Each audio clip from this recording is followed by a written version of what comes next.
Okay, we're going to get started. Good evening. My name is John Brilliant, and I'm the CEO of Celéri Health. First, I hope this finds each and every one of you and your respective families safe during this continued unprecedented upheaval that we're all living through. Second, some housekeeping matters. Doctors Pope and Fishman will have a conversation for about 45 minutes, leaving us time for your questions at the end. Should you have any questions during the webinar, please post them in the Q&A button on the bottom of your Zoom application. Founded by two interventional pain specialists, Dr. Jason Pope and Dr. Michael Fishman, and I'll let them tell the story of how Celéri was conceived. Celéri Health is a real-world evidence company whose mission is to use patient-centric data to accelerate drug and device discovery and improve care and quality of life for people living with pain. It is this latter point that Drs. Fishman and Pope will address. Using clinically validated patient-reported outcomes data, we facilitate goal-directed therapy by replacing linear pain scales with the multidimensional measurement of the biopsychosocial nature of pain care, ultimately helping providers get the right next therapy to people living with pain. A little about Celéri. We have two lines of business. For providers, we provide a fixed monthly subscription that treats every encounter like a clinical visit, giving you, the provider, better data to drive pain care and generate revenue, all within your existing workflow and integrated into your EMR. We currently operate in 12 states. We have over 80 users who have generated over 230,000 assessments from over 45,000 unique patients.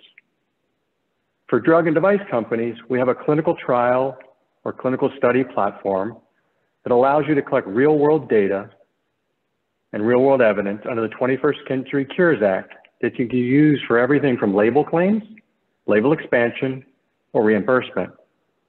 We're about to launch our fourth device clinical study in the US and our first drug clinical study, which will bring under our clinical study business a total of about 50 sites and almost 1,500 patients.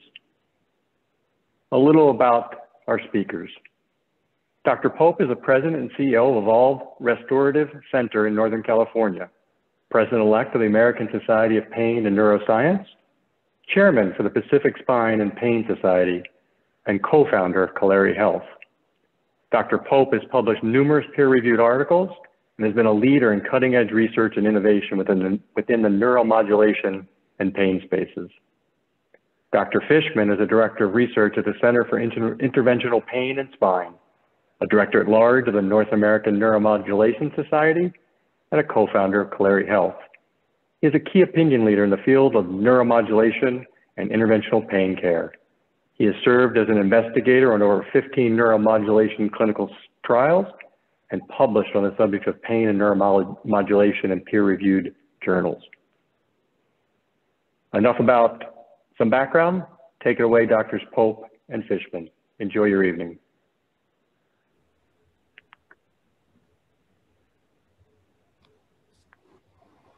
John, thank you.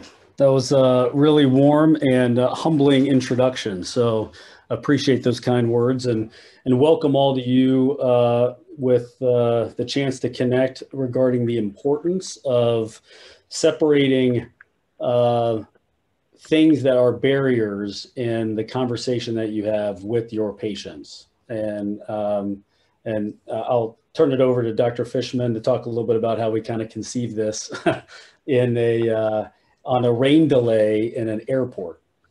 Yeah, thanks for the kind introduction, John and Jason. And I would say that a couple of years ago, I found myself in Dallas, Fort Worth, and Jason and I were sitting there for about 4 or 5 hours and discussing really all the things that we were looking for that sat between the, so to speak, black and white of the randomized controlled trial and the very gray area of real world pain care.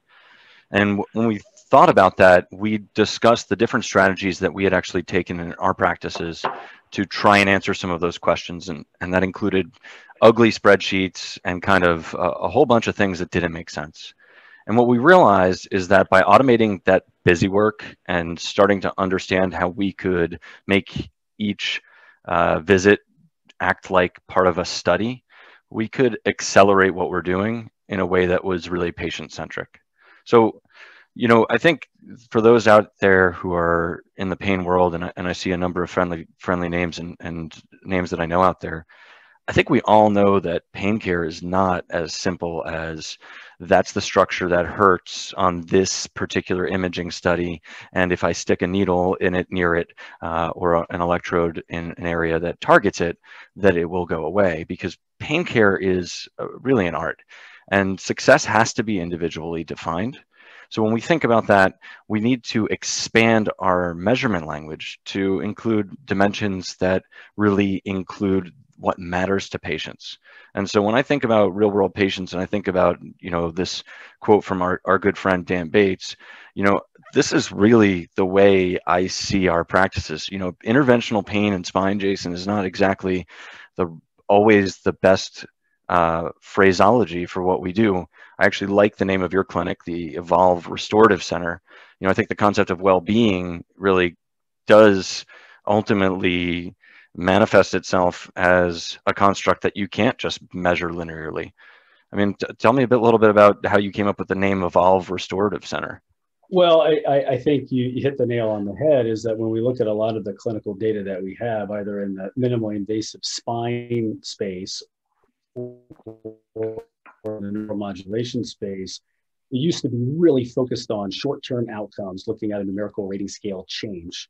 And what we've all seen, and when we used to congregate during society meetings, and when we talk amongst ourselves and amongst our practices and during these webinars, is that really looking at measuring what matters is really critical. And when we neglect the psychological component and the socialization component and the psychiatric component of pain, it becomes really challenging. So when we look at these randomized, prospective, multi-center studies, there's a lot of interest and effort in looking at these traditionally defined as secondary outcome measures.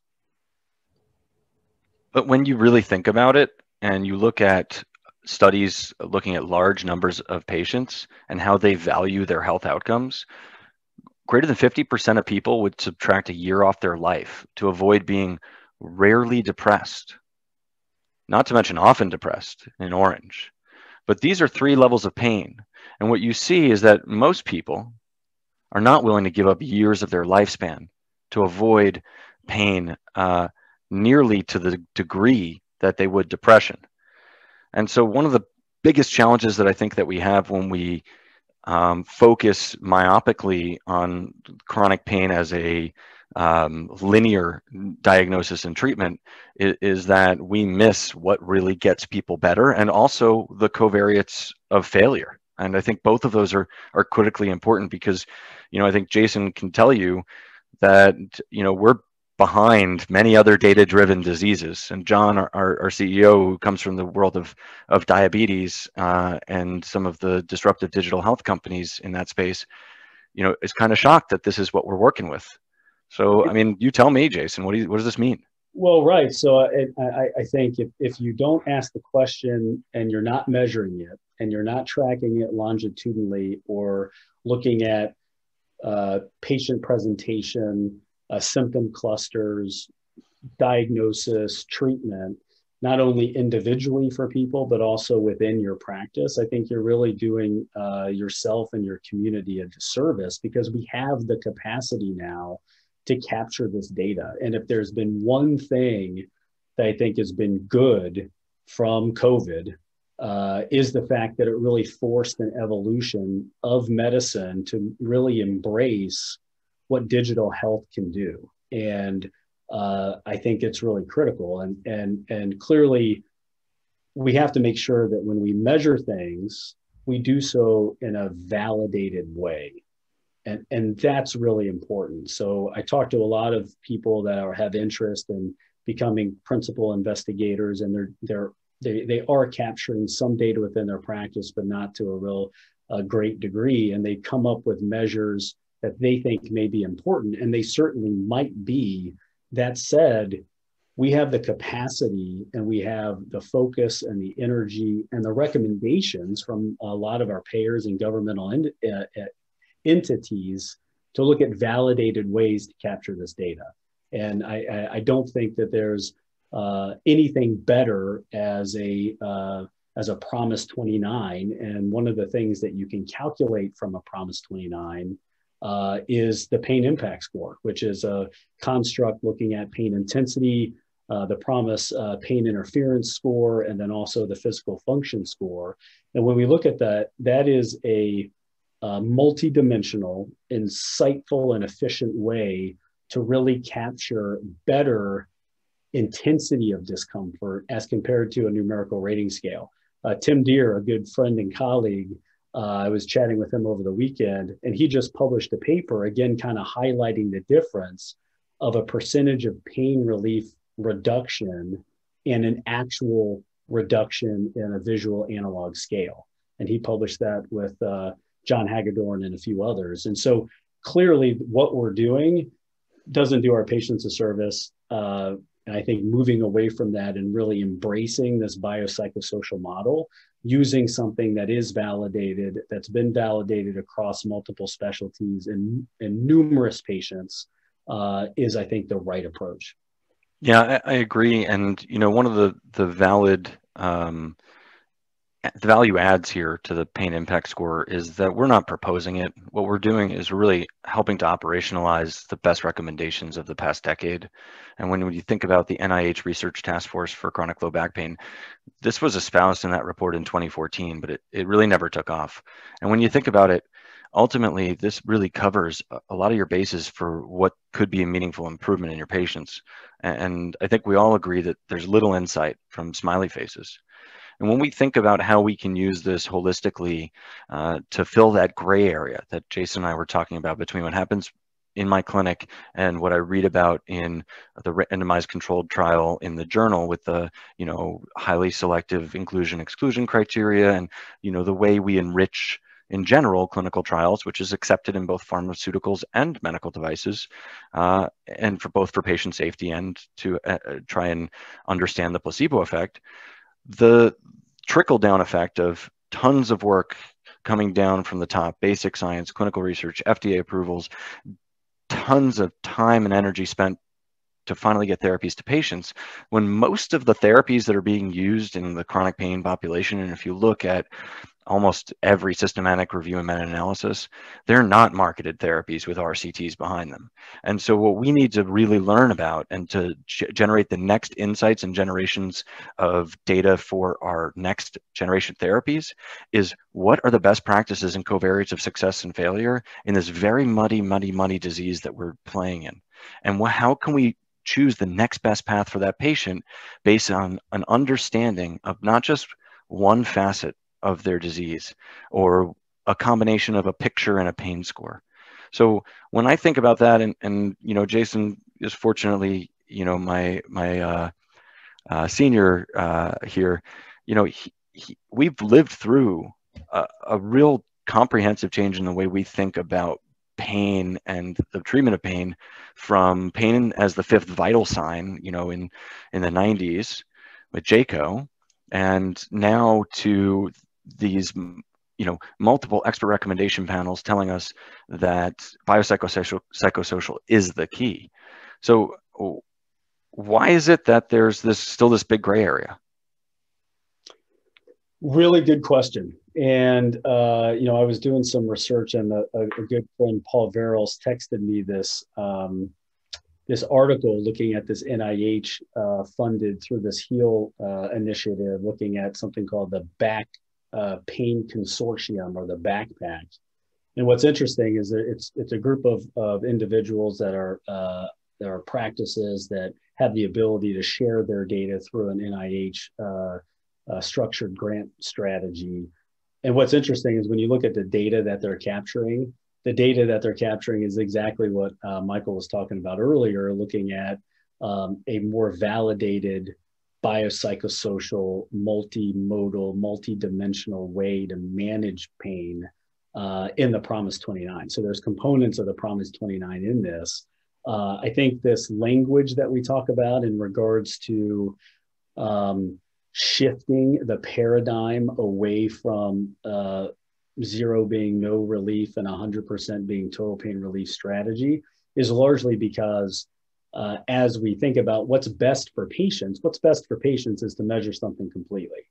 The way that we engage in healthcare currently today, but it is changing, and I hope that we can help pioneer that effort, is to move people away towards looking at something more completely. But currently the way it is, when you request approval for spinal cord stimulation or injection, what are you reporting on? You're reporting on an 80% improvement from a medial branch block, or a 50% improvement from a medial branch block, or 50% pain relief with maybe improvement in function.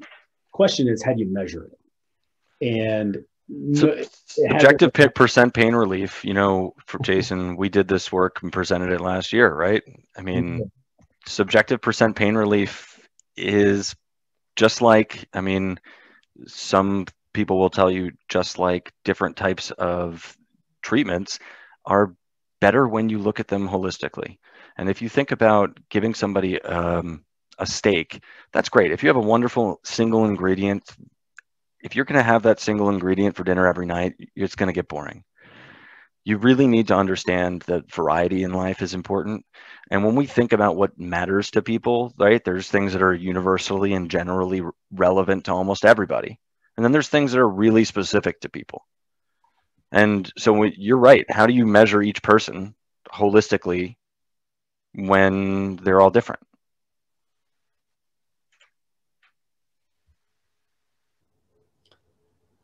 Good point. And I think looking at what the Promise 29 entails, it's essentially a 7-domain questionnaire looking at the physical health, the mental health, and the social aspects of health.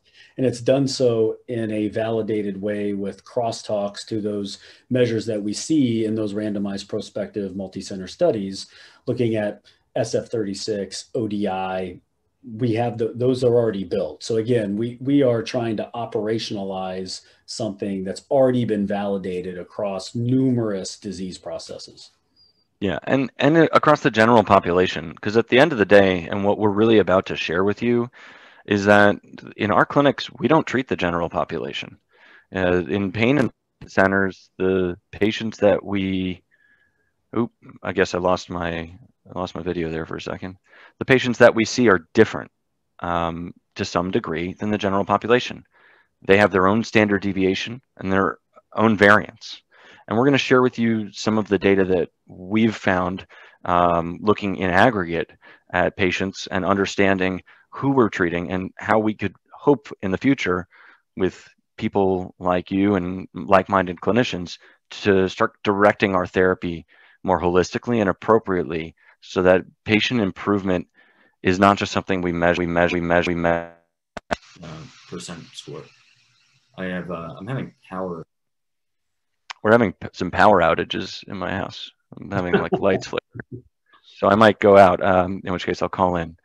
Anyway, the long story short here, the Promise 29 does perform very well in the US general population, and it gives you a percentile rank in terms of symptoms and function in two different directions, right?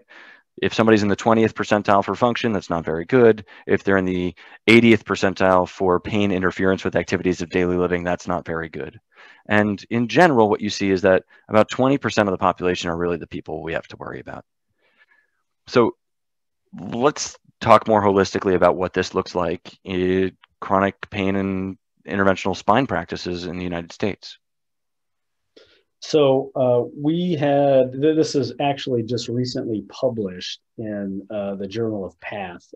Andrea Truscott is the senior editor of the journal, but this was just accepted. And so we looked at the ALIGN study, which was people that presented into practice. So they were referred or self-referred to spine and pain practices across the United States. So this is a multi-center a retrospective review looking at a normogram of where are people when they get started in their spine and pain care.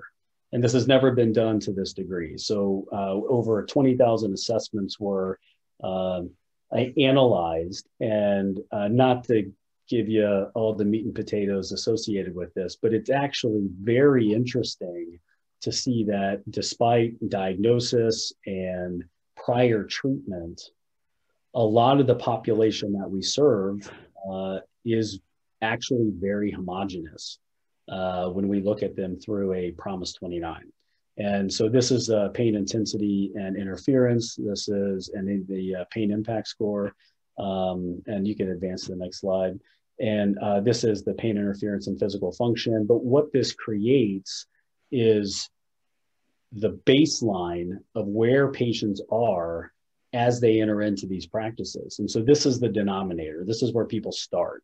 And not having that historically up to this point has been really challenging. And you can look at patient populations across a lot of the multi-center prospective randomized studies, but they don't qualify them with a measure associated with looking at sleep and pain interference and social participation and anxiety.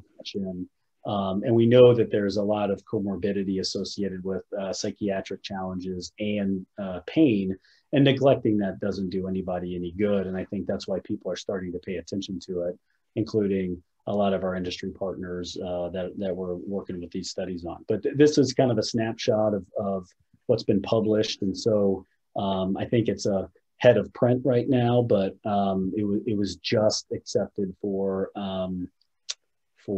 publication today. Yeah, and there's a more detailed analysis where we're able to look at the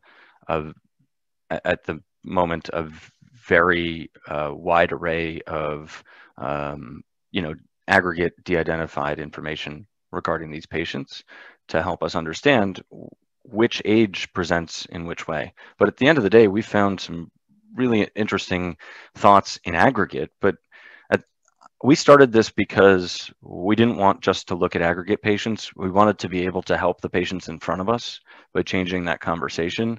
So one thing that we wanted to make sure everybody understood is that this is really easy to use in your practice. And as unpopular as pain as the fifth vital sign was, I think the Promise 29 does have the potential to actually be a fifth vital sign. And when you think about a patient taking an assessment on their own device or on the tablet in advance of your visit, or even when they're waiting for the clinician to enter the room, and those results being immediately available in your EHR, it really does automate much of the busy work of really doing things right. Now, when we say doing things right, we also include in that starting to understand and really understand the outcomes of different episodes of care on patients. And we can talk about that in just a moment. But Jason, I know you use Athena, I think, in your practice. Tell me a little bit about your workflow and how this works with your EHR. Yeah, sure. So I think this concept of getting study quality data to help guide every clinical encounter is exactly what this does. So when patients enter into my practice pre-COVID, they were handed a tablet, or we would push them a link where they were able to access the Promise 29, and that would be performed before the clinician walks into the exam room. So when I am in the exam room, I have the results of the Promise 29 in real time, and I can sit down and look at where they are today versus where they were before, what interventions that we've done. And what that does is it allows me to decide what the most prudent next step is for that patient, but it also allows me collectively to look at, if someone presents similarly in my hands, what's the best thing that I can offer them? Because I think that is one of the key things that we miss in our specialty, is that when we look at people that talk about neuromodulation and different strategies and concepts, everyone's got different skill sets, and there's a lot of different ways to skin a cat, but it's how you do it that's important. You want to show how you're engaging with your patients and what you can do to get them better. And what I do may be different than what Dr. Fishman does. And that's okay, as long as people are getting better and it's safe. And I think that is the evolution. It's phenotypically looking at a patient and then treating them as an individual based on what you can offer as a clinician. And there's no better power way to do that than looking at validated data like a Promise 29. And I would say that when I think about this, I see some questions out there about workflow. I actually think to some degree, and I'm just going to switch back here, that this accelerates my visits because it helps me direct the conversation, because I come to the patient with data about how they're sleeping and how they're doing. And I also have conversations with my nurse practitioner about how to drive visits towards wellness, which means focusing on maybe depression this month, or meditation skills, or self-management skills. Things that ultimately will enrich all of the outcomes for this patient and for our clinic. You know, people who are sleeping better are genuinely, I think, doing better. People who are less depressed, I think, are genuinely typically doing better, even if their pain is the same. And so the other thing is that there are reimbursement strategies for these assessments that can help facilitate adoption in your practice. I think that ultimately is espoused in all of those expert consensus panels and recommendations we've seen that suggest we need to move away from 0 to 10 linear metrics to optimize, you know, like Jason was just alluding to, this concept of patient therapy fit. You know, how do we use real world outcomes to help drive data-driven patient selection? And that's ultimately going to help all of us improve the way we treat patients, the way we help patients self-manage, because we know that chronic pain is not treated by just a simple poke or a pill. It's treated by the right key for that patient's problem. And when we think about the next steps for where the space is going, we believe in the integration of multiple data sources. We believe in facilitating and improving people's outcomes. And I think at the end of the day, most people don't see value in the forms or questionnaires that you give them because you don't share the output of that and their trends with them. And when I share, I turn the tablet around and show those outcomes to the patient. I tell them, you know, listen, I can actually tell, like, you haven't been sleeping very well in a very long time. Like, let's focus on that this visit. Let us figure out what is it that's not letting you sleep. Is it your hip? Is it your this? Is it your that? So I believe this is the next level of care. And I think that be interested to hear Jason's point of view. Yeah, I like this concept of a key, because I think you really are unlocking the potential of what we can do to really impact someone's life individually. And we've kind of talked about that. And I think kind of where the rubber meets the road is this workflow strategy. And I would say that it probably takes my staff longer to get a blood pressure and get an MRI result that I'm looking at as compared to giving them this assessment. And oftentimes these assessments are done before they even hit the doors of my clinic. So we talked about this concept of this empowerment that COVID has provided, and it really has allowed us to embrace technology like other businesses have, other specialties have. But now we're incorporating this into medicine, I think, more robustly. And we did a lot of webinar work within PSPS and with Aspen, talking about best practice and how to do this. And one of the elements that I discovered was, it's great that you're seeing 80% of your patients remotely, or trying to reduce congregation, but what does that do to the patient? Right? That isolates them. They're isolated. I'll tell you what, my folks live in Indiana, and they haven't been out of their house in 10 months, and they're going crazy. And I can see that when I FaceTime them and talk to them about it. But it'd be interesting to know, if I gave them a validated measure, where are they now based on where they were before? And you can track those things. And I think that's what's so important, is you're connecting with the patient in a more validated way than what you were before. So assessments are typically done before they even walk in. And pre-COVID, like Michael was describing, we would just hand them a tablet. And so they would check in, they get a tablet, we hand it to them.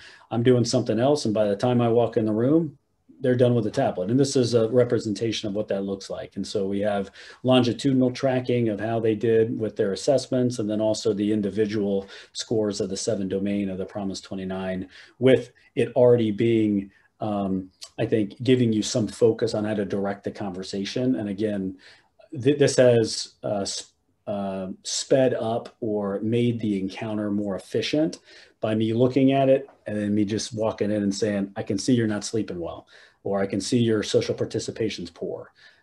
let's focus on that. And then it helps direct the care. And this is not chronic pain cure, right? It's chronic pain management. And so we have to manage them as best we can, trying to figure out what the most prudent next step is. And that's what this does.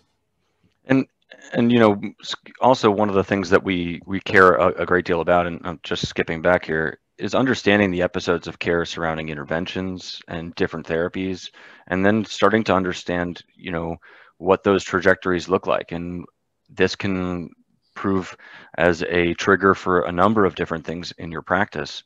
But if you think about sharing with patients their own trajectory, that also is helpful to understand, hey, what happened? What's been going on over the past few months? You know, this doesn't look like much of a hiccup, but this trend continues. It looks like you're not getting much better. The subtleties become much more obvious. And one of the challenges we have with a lot of the therapies that we deploy is that sometimes the region that we're treating is, you know, not necessarily accurately recorded in our records. And so you can treat somebody with back and leg pain and your records look like they have an 8 out of 10 pain. And they come back to the yeah, my back is 100% better. That's my neck. You know, we have to be very careful in the therapies, especially the advanced therapies that we deploy, that the therapies are being judged by the body parts they're meant to treat. And when we think about, you know, part of the genesis for this was that Jason and I really wanted to start to understand independently what the real world outcomes of different devices were, both in conjunction with one another, in comparison with one another, and to start to understand these types of data points without industry bias or industry involvement in your practice, so that you can make the best decisions for your patients, and you can also reflect back to patients, hey, this is what my experience has been. And ultimately, you know, the hope is that we come together as a group of growing physician thought leaders who say that collaboration with our patients can lead to the world's biggest clinical trials for us to accelerate the therapies and insights that we gain from large data down to each clinical encounter, and have that all feed right back into that system in a way that empowers us to change that conversation from 0 to 10, and empowers our patients to understand that we're not here just to treat what hurts and where, but also to enhance their sense of well-being. Right. And I, as John described, I have a practice in Northern California. And one of the most frustrating things that I have is that if I have a injured worker in California and they have a history of back surgery and they have continued back and leg discomfort, I cannot offer them very easily spinal cord stimulation, which you would think that's the #1 indication in the world for that therapy. And the reason being is when we went to the Division of Workmen's Comp and asked them, are you looking at the same data that we're looking at? They're saying, yeah, we are, but we have excluded those studies that are industry sponsored. And there's some politics surrounding that, but I think we've been talking about, as clinicians, sharing our data and looking at it and saying, how are we doing? And are we making a difference? And how do we do that? And so we have to create a common denominator in a validated language that we can share data with. And I think that's important. Michael alluded to looking at the pain impact score. And we did a study with a few other folks looking at the definition of spinal cord stimulation success, not as a numerical rating scale reduction, but more of as a pain impact score.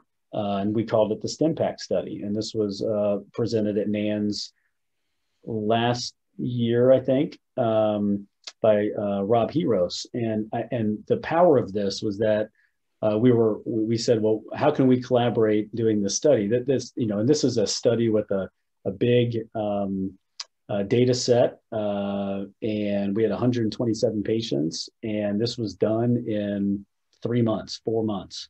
And it was very little cost, and the data was validated. And I think this serves as an example of the power of what we could do collectively when we work together using the same language.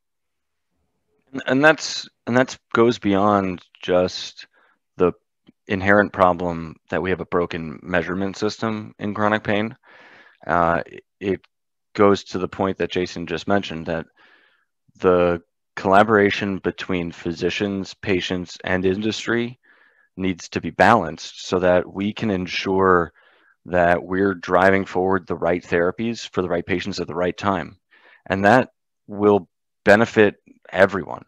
If I can tell you that the next best path for a patient based on, 23,000 lookalike models is X, Y, or Z, it makes us think a lot differently about that top to bottom approach of how policies are made and evidence is created, and helps us start to understand that population data that we collect, patient data that is individualized, clinical data and social data that expands even beyond the clinical encounter, things in the environment, things in devices and wearables can all feed in to models that can help us start to move past the esoteric in chronic pain and to become a data-driven disease that helps us align our goals with our care patterns and identify the covariates of success or failure that identifies that key for each one of our patients.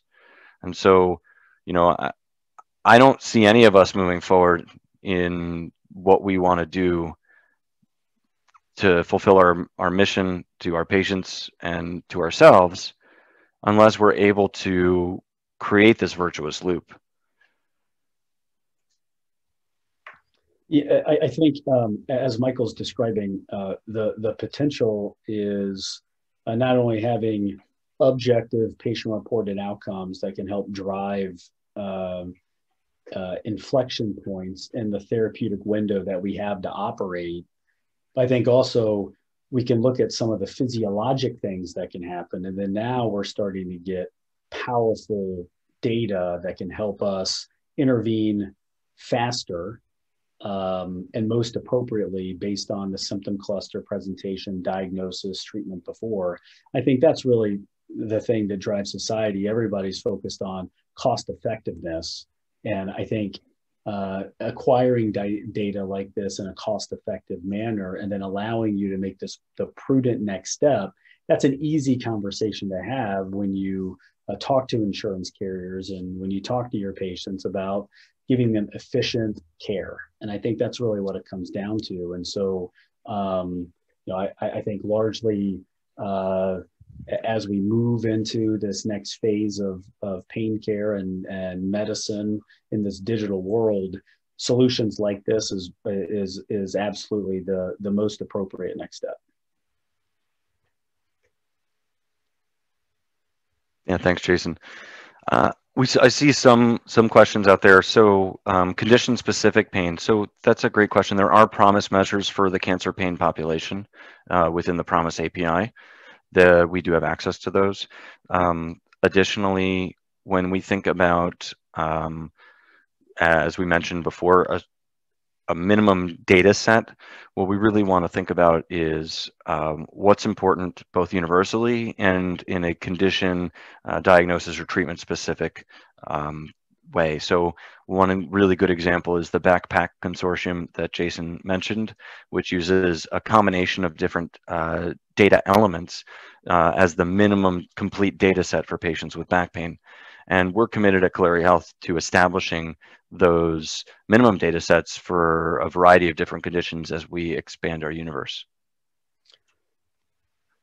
Yes, I think we have as we look at the folks that we've partnered with, we absolutely have curtailed the assessment to meet the need of the patient population that you're serving. So, for example, when we do treatments on folks that have spinal stenosis, we look at a PROMIS 29 and a ZCQ because that's one of the measures that I think is validated across that patient population. So layering in these things is important. One of the questions kind of highlighted, well, is there question fatigue associated with handing these to your patients? And largely that's been a very easy conversation in my practice. So I live in Northern California, so I have practices in Lake County and Sonoma and Napa County, and Mendocino County. And you can imagine that there's different demographics of patients that we all serve.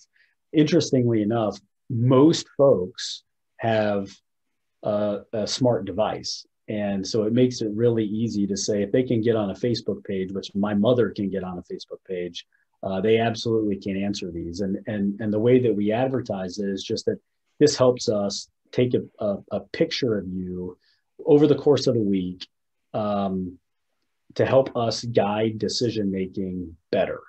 And I've had no objections regarding the importance of looking at someone more completely. Everyone welcomes it because they ask questions about, well, where did these questions come from? They came from the NIH. So there's confidence associated with the questions and the workflow that we've created in the practice. Yeah, and I'll add, a lot of us are used to questions in our practice that also go along with things that are ancillary to chronic pain management, like opioid risk assessment and those types of things. And we do have a crosstalk that's being assembled right now using the PROMIS prescription medication misuse, which is actually something that would save most patients a significant question burden from current instruments that you're using. So I would say that the concept of PROMIS, for the concerned party here with, yet another former questionnaire, you're absolutely right. Question fatigue is a challenge. The NIH spent $100 million on developing PROMIS in order to address just that very challenge. So we're talking about 29 questions, 3 to 5 minutes at most, and really, really important and detailed information.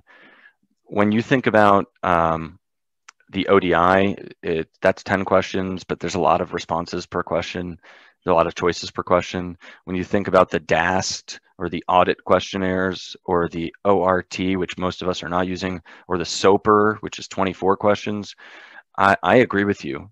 We have serious problems with, in fact, people, and I'm going to just throw it out there, not understanding that an instrument has a number of questions within it, and how many questions those are, and how many choices those are, and how challenging it is to piece them together.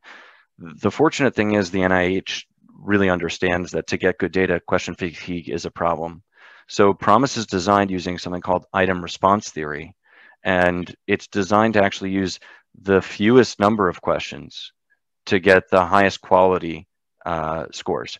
And that means lower ceiling and floor effects and more validity on that construct. So I totally agree. I actually think this does technically save me time. Yeah, I would agree. Yep.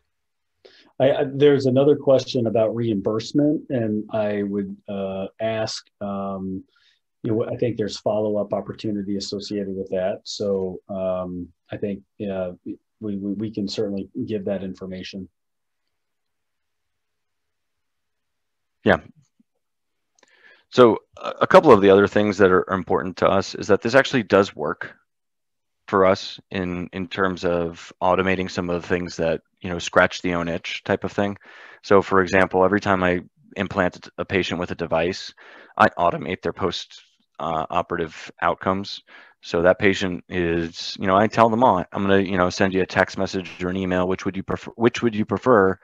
Once a month, just to check in on you, because if you're doing great, that's wonderful, and if you're not, I'd really like to be able to help you understand where you're falling out of therapy.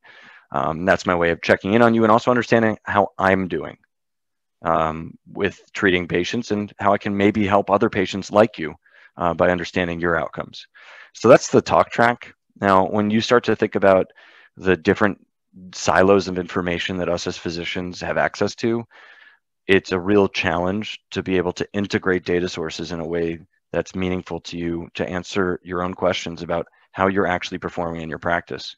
And while those mechanisms are things we're just learning about, we are totally committed to feeding clinical decision support and insight back to our providers in a way that's patient-centric and, frankly, just makes you look better because you choose the next best path based on data. And I will tell you that pain care is such an art, But the truth is, not every painting is the best painting. So we understand that we need to, not be as focused necessarily on, what the right combination is in our practice, but what's the right combination in this patient. And I think that one way to look at that is holistic outcomes. Yeah, I like the way that you phrase that. I mean, I think it's like when we have all these randomized prospective multi-center studies and we have these recommendation guidelines. What's funny is we don't really apply the tools to allow us to treat people with as much evidence as we have when we do those things. So we talk about translating experience from those studies to real clinical practice. And I think having a way to start to measure those things allows us to function on the level that we would expect if we were involved in as a principal investigator in a study. So, again, I think that not to beat a dead horse, but largely this allows you to be a better physician. This allows your patients to have better, more efficient, prudent treatment. And it allows you to be very introspective. If you discover that you're doing a treatment and it's working great and you see a symptom cluster, maybe you'll offer that treatment faster in an algorithm that you normally wouldn't if you weren't looking at the data. Or conversely, if you discover that you're not getting the outcomes that you would expect that you would want, do an opportunity to intervene in a meaningful, validated way. So I'll turn it over to Michael for closing comments, but I would just say that I really appreciate the time and the interest and the effort in joining us tonight, and hopefully it was insightful for you, and we look forward to future collaboration. Yeah, I appreciate the time, and if there's any other questions, we're happy to take them. I can tell that there's a lot we covered, and I can also tell you that in my practice, this has been one of the easiest transitions in terms of the conversation that I have with my patients, because, just not to beat a dead horse, like Jason just said, but one thing that we all kind of, we suffer from is polite patients and, oh, by the ways. And, when there's the small talk, hey, how are you doing? Doing great. That doesn't help you start your visit efficiently. Haven't slept in a month. Sometimes your patients tell you that. I haven't slept all week. Sometimes they don't. Knowing that walking in the door, or in my case, when I sit down in front of the patient and I pull their results up, that just changes the whole conversation. So I think being polite is part of it. The other part is we're not always asking the right questions as chronic pain physicians. So, we're not reinventing the wheel. We're just operationalizing the expert recommendations and best practices in a way that's worked really seamlessly in high volume practices, with added benefits of helping you be your own steward of your own data. Very good. Well, thanks, everyone. Thanks, guys. Have a good night. Thanks, Jason. That was fun. Yeah, that was fun.